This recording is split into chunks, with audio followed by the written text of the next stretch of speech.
Hello friend, हैचटैग electrical MCQ में आपका स्वागत है। दोस्तों, पिछले वीडियो की तरह मैं इस वीडियो में लाया हूँ 20 मोस्ट इलेक्ट्रिकल एमसीक्यू जो कि आने वाले सभी जेई एग्ज़ाम के लिए महत्वपूर्ण है। तो आपने अगर जेई एग्ज़ाम के लिए अप्लाई किया है, अप्लाई करेंगे या कोई भी एग्ज़ाम जेई का देंगे तो ये वीडियो आपके लिए महत्वपूर्ण है। वीडियो को लास्ट तक देखिएगा और अभी तक आप अगर इस चैनल पर नए हैं तो चैनल को सब्सक्राइब कर लीजिए और बेल आइकन को प्रेस कर दीजिए ताकि आने वाले वीडियो का नोटिफिकेशन सबसे पहले आप तक पहुंचे। और आपको इस वीडियो में जो क्वेश्चन 25-20 क्वेश्चन होंगे, आपको इस तरह से सॉल्व करना है जिस तरह से आप एग्ज़ाम हॉल में बैठे हैं और सॉल्व करते हैं। तो आपको जिस क्वेश्चन का सही आंसर आएगा उसी क्वेश्चन का आंसर कीजिएगा। जिस क्वेश्चन का आंसर नहीं आपको आएगा उसको छोड़ दीजिएगा और लास्ट में आप अपना स्कोर कमेंट बॉक्स में लिख दीजिएगा। तो चलिए बिना देर किए हुए इस वीडियो को शुरू करते हैं। पहला क्वेश्चन है, super position theorem is not applicable for. Option A है करंट कैलकुलेशन, ऑप्शन बी है वोल्टेज कैलकुलेशन, ऑप्शन सी है पावर कैलकुलेशन, ऑप्शन डी है नन ऑफ दी एबव। मैं प्रत्येक क्वेश्चन के लिए थोड़ा सा टाइम दूंगा, तब तक आपको इसका सही आंसर सोचना है। तो दोस्तों, सुपर पोजिशन जो थ्योरम होता है वो जब सोर्स की संख्या एक से अधिक रहती है तब उसका यूज किया जाता है। जैसे कि इस फिगर में आप देख सकते हैं, यहाँ पे दो सोर्स हैं तो यहाँ तभी इसका यूज किया जाएगा जब एक से ज़्यादा रहेगा तब। और इसका जो यूज किया जाता है वो किसी भी ब्रांच में करंट और वोल्टेज को ज्ञात करने के लिए। तो जैसे ये दोनों सोर्स हैं, इसमें जो रेसिस्टेंस लगा है इसमें करंट ज्ञात कर सकते हैं और वोल्टेज ज्ञात सकते हैं, लेकिन पावर का कैलकुलेशन इसके द्वारा हम लोग नहीं करते हैं। तो इस क्वेश्चन का जो सही आंसर होगा पावर कैलकुलेशन हो जाएगा। नेक्स्ट क्वेश्चन है, a 3 layer total diameter of an ACSR conductor इज 5 centimetre, find the diameter of each strand. Option दिया हुआ 1 सेंटीमीटर, 1.5 सेंटीमीटर, 5 सेंटीमीटर, 15 सेंटीमीटर। तो चलिए इस क्वेश्चन को देखते हैं।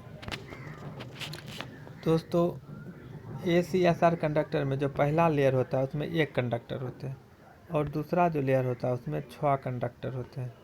तो आपको ये याद रखना है, दूसरा में 6, इसमें कितना हो गया 3। फिर से देखिए चित्र बनाते हैं। पहला में एक कंडक्टर, दूसरा लेयर में 6 कंडक्टर होते हैं, ठीक है। और फिर तीसरा में भी 6 होता है, यानी कि पहला में 1 होगा, फिर 6 होगा, फिर 6 होगा। तो ये 3 लेयर का एक ACSR कंडक्टर बन गया।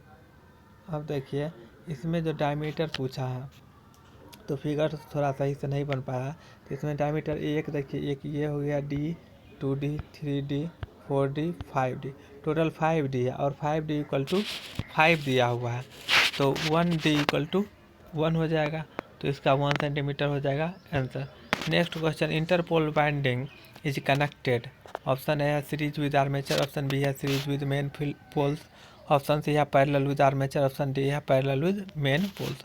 तो इंटरपोल बाइंडिंग जो होता है वो सीरीज में आर्मेचर के साथ कनेक्टेड रहता है। तो इस क्वेश्चन का सही आंसर ऑप्शन ए होगा। नेक्स्ट क्वेश्चन, एक current of 2 + 4 sin 314 t + 30 cos 314 t + 45 is measured with a thermocouple 5 ampere full scale meter, what is the meter reading. तो एक करेंट का वैल्यू दिया हुआ है और इसको थर्मोकपल मीटर से मापा जाता है, तो इसका वैल्यू कितना होगा। तो सबसे पहले आपको ये जानना होगा कि थर्मोकपल जो है RMS वैल्यू को मेजर करता है, तो इसका RMS वैल्यू निकाल लेना। तो RMS वैल्यू निकालने के लिए हमको क्या करना पड़ेगा, रूट अंडर आप 2 का स्क्वायर प्लस यहाँ पे हो जाएगा 4 का स्क्वायर बटे 2 और प्लस एक और जो करंट का वैल्यू दिया है उसका स्क्वायर बटे 2 कर दीजिएगा। तो इस तरह से आप जो निकालिएगा उसका वर्गमूल निकल के आएगा 4.06 एम्पियर। तो ऑप्शन 4 इसका सही आंसर। देखिए इस क्वेश्चन में एक और चीज़ दिया हुआ है कि 5 एम्पियर फुल स्केल मीटर, ये आपको ऐसे ही दिया हुआ है, इसका कोई यूज नहीं है। तो आपको ये इसका कॉन्सेप्ट मालूम होना चाहिए, तभी आप इसको सॉल्व कर सकते हैं। तो इसका सही आंसर ऑप्शन डी होगा 4.06 ampere. Next question, function of resistor is used in snubber circuit. चारों ऑप्शन दिया हुआ है, आप देखिए कौन सा इसका आंसर सही होगा। तो सनावर सर्किट के बारे में थोड़ा सा जानते हैं। तो सनावर सर्किट जो होता है एक रेसिस्टेंस होता है और कैपेसिटेंस का सीरीज कॉम्बिनेशन होता है। यही जो होता है थायरिस्टर के साथ कनेक्टेड रहता है पैरेलल में। यहाँ पे थायरिस्टर लगा रहेगा और यहाँ पे थायरिस्टर लगा रहेगा और इसके साथ ये पैरेलल में कनेक्टेड रहता है। तो ये रेसिस्टर का क्या काम होता है, इस क्वेश्चन में पूछा गया। तो रेसिस्टर का जो काम होता है वो डिस्चार्जिंग करंट को मिनिमाइज करना होता है। तो ऑप्शन सी मिल रहा है, minimize the discharging current. Next question, base 10 system is also called as. Option A है बाइनरी सिस्टम, ऑप्शन बी है 10th सिस्टम, ऑप्शन सी है डेसिमरी सिस्टम, ऑप्शन डी है डेसिमल सिस्टम। तो बेस यहाँ पे 10 है, इसलिए इसका जो सही आंसर होगा डेसिमल सिस्टम होगा। Next question, which of the following statement is are true statement? Option A है type of the system is obtained from open loop transfer function, option B है steady state analysis depend on the type of system, option C है transient state analysis depends upon the order of the system, option D है all of them. तो इस पहला option देखते हैं। Type को जो सिस्टम होता है, किसी भी सिस्टम का दो चीज़ हम फाइंड करना जानते हैं, एक टाइप और एक ऑर्डर। तो टाइप जो ऑब्टेंड होता है वो ओपन लूप से होता है, तो पहला ऑप्शन भी सही है। और स्टेडी स्टेट एनालिसिस जो है स्टेडी स्टेट एनालिसिस जो है टाइप पे डिपेंड करता है सिस्टम के, तो ये भी सही है। Transient state analysis depend upon the order of the system.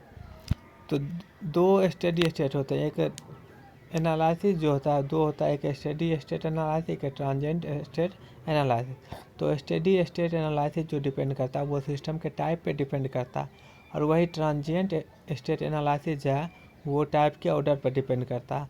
और टाइप जो है ओपन लूप से ज्ञात किया जाता है और ऑर्डर जो है क्लोज लूप से ज्ञात किया जाता है। ये चारों पॉइंट आपको याद रखना बहुत ही इंपॉर्टेंट है।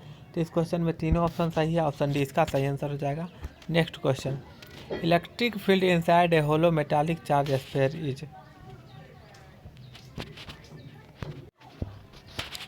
पहला ऑप्शन है increasing toward centre, option B है decreasing toward centre, option C है 0, ऑप्शन डी है नन ऑफ द एबव। तो इलेक्ट्रिक फील्ड किसी भी होलो मेटालिक चार्ज के अंदर जो होता है वो 0 होता है। तो इस क्वेश्चन का जो सही आंसर होगा ऑप्शन सी होगा। Next question, the permeability of iron can be increased by. Option A है प्यूरिफाइंग इट, ऑप्शन बी है alloying with cobalt, option C है reducing carbon percentage, option D है इंक्रीजिंग कार्बन परसेंटेज। तो iron का जो permeability हम बढ़ा सकते हैं वो इसको एलॉइंग विद कोबाल्ट के साथ, यानी कोबाल्ट के साथ इसका एलॉय बनाएंगे तो इसका परमेबिलिटी बढ़ जाएगा। तो ऑप्शन बी इसका सही आंसर होगा। Next question, the relation among IC instruction cycle, fetch cycle and execution cycle is. Option है IC equal to FC minus EC, option B है IC equal to FC plus EC, option C है FC equal to 2 EC, option D है EC equal to IC plus FC. तो execution जो cycle होता है वो fetch cycle और instruction cycle का सम होता है। तो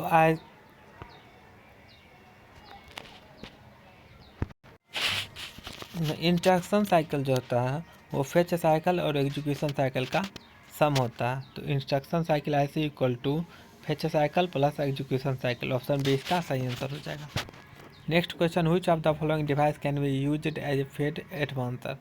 ऑप्शन है synchronous motor working at lagging power factor, option B है synchronous motor working at leading power factor, option C है squirrel cage induction motor, option D है स्लिप रिंग इंडक्शन मोटर। तो जैसा कि हम सभी जानते हैं कि सिंक्रोनस मोटर जो होता है वो तीनों पावर फैक्टर पर काम कर सकता है, लैगिंग पर भी, लीडिंग पर भी और यूनिटी पर भी।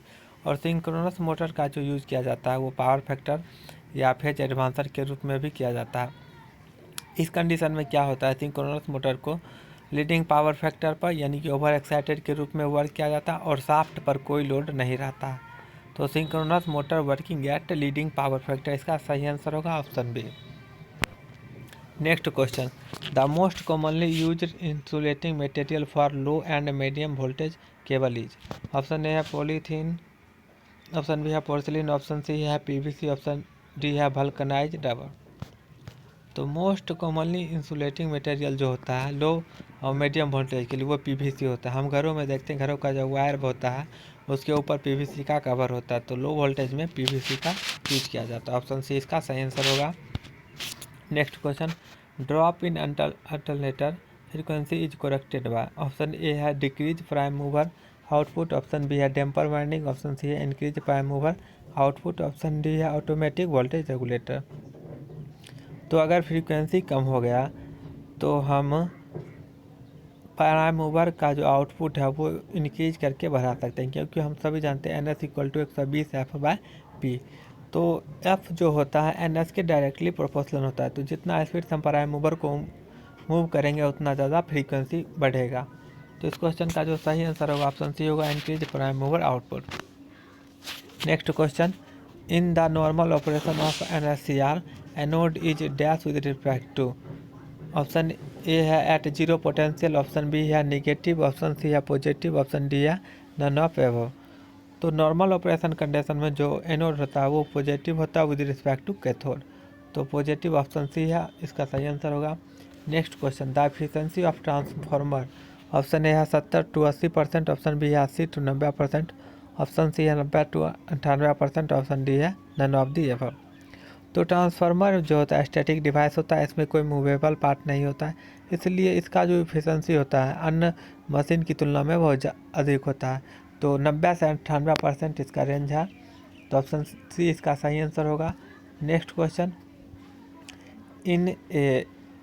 In each of the three phase coil of A three phase generator the alternating voltage having an RMS value 220 volt is induced, which of the following value indicated by the voltmeter।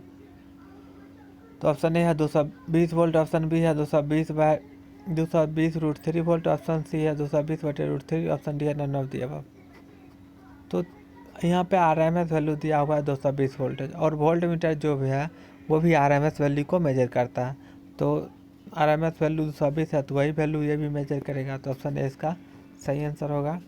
Next question, in a constant voltage DC circuit when the resistance increases the current will। Option A है decrease, option B है stop, option C है increase, option D है remains constant. तो किसी circuit में resistance का value अगर बढ़ाते हैं DC सर्किट में तो करंट का वैल्यू डिक्रीज हो जाएगा, तो ऑप्शन ए इसका सही आंसर होगा, क्योंकि हम जानते हैं I = V/R। यहाँ पर वोल्टेज कांस्टेंट है और रेसिस्टेंस को बढ़ाया जा रहा है तो करंट का वैल्यू घट जाएगा, ऑप्शन ए इसका सही आंसर होगा। Next question, the items that you can physically touch in computer system are called. Option A है फर्मवेयर, ऑप्शन बी है हार्डवेयर, ऑप्शन सी है सॉफ्टवेयर, ऑप्शन डी है नन ऑफ दी अबव। जिसको हम physically छू सकते हैं, टच कर सकते हैं, वो सब हार्डवेयर होता है, और जिसको हम फिजिकली टच नहीं कर सकते हैं उसको सॉफ्टवेयर कहते हैं। तो यहाँ पे क्वेश्चन में पूछा गया फिजिकली टच कर सकते हैं तो वो हार्डवेयर होगा, यानी कि ऑप्शन बी इसका सही आंसर होगा। Next question, 1 lumen per square meter is same as. Option है 1 लक्स, ऑप्शन बी है 1 कैंडल, ऑप्शन सी है 1 फुट कैंडल, ऑप्शन डी है 1 लूमेन मीटर। तो इल्यूमिनेशन का जो फार्मूला होता है लूमेन बाय एरिया, यानी कि लूमेन बाय मीटर स्क्वायर, यानी कि लूमेन बाय मीटर स्क्वायर, और यही क्वेश्चन में पूछा गया, तो वो इल्यूमिनेशन का जो यूनिट होता है लक्स होता है, यानी कि लक्स इक्वल टू हो जाएगा लूमेन बाय मीटर स्क्वायर। तो ऑप्शन ए इसका सही आंसर होगा। Next question, a booster is. Option A है series mount generator, option B है shunt mount generator, option C है सिंक्रोनस जनरेटर, ऑप्शन डी है नन ऑफ दी एबव। तो booster जो होता है वो सीरीज माउंट जनरेटर होता है, तो इस क्वेश्चन का सही आंसर हो जाएगा ऑप्शन ए। दोस्तों ये लास्ट क्वेश्चन था।